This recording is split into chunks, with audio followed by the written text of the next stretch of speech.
Hi everybody, it's Nicholas. Hi, I'm Michaela. So we're part of the 40-day mission trip here. There's about 14 of us from all over the states. So she's from Kansas, and of course you know where I'm from. So this is actually the roof on top of our headquarters. We have a great view of the city, or part of it.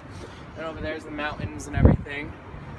So it's pretty beautiful. It's about 50, 60 degrees here with the wind. It's their winter here, right on the equator.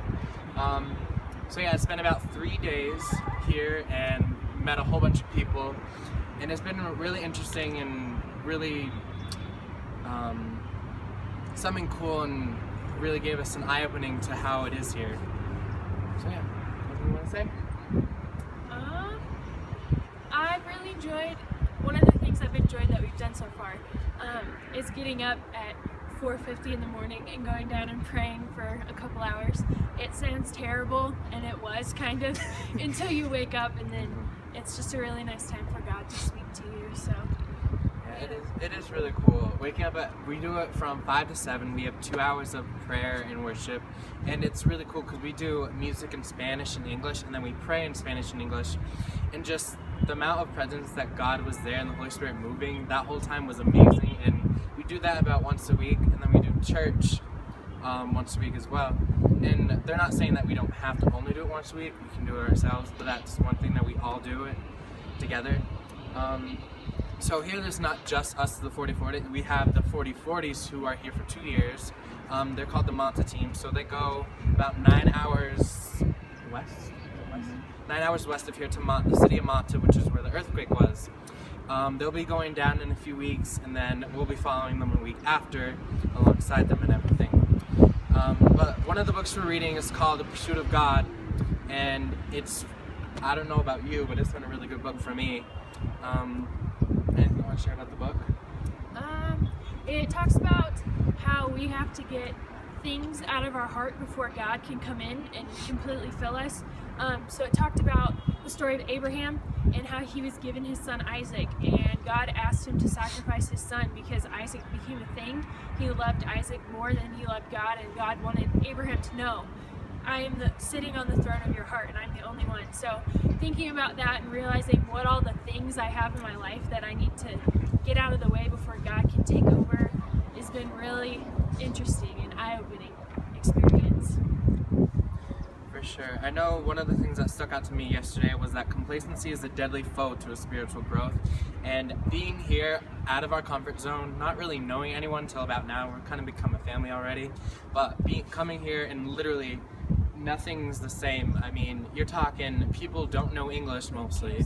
That's it. We have KFC and McDonald's, and we haven't eaten there and probably won't eat there. But the food is good, but despite that, the complacency, not being complacent here is one of my goals personally, because trying to get out of our comfort zone and letting God be who he is and not putting him in a box is one thing that I'm working on here, and I'm sure everyone else is alongside me. And I know one of the things that stuck out to me the first day we came after dinner was our coordinator, which is Sarah.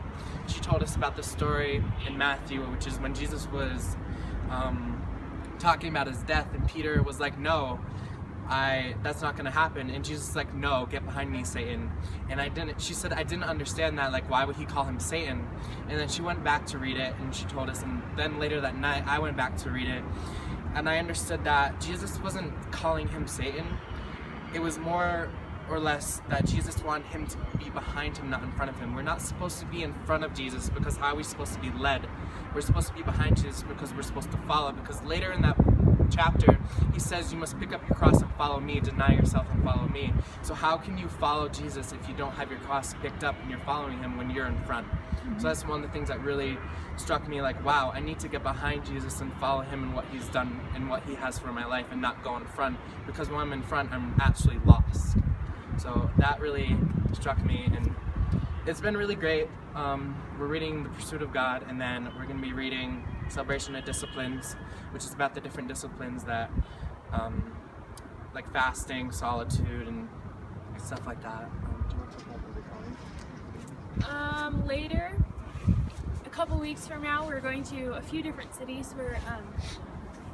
They're south of here, I think.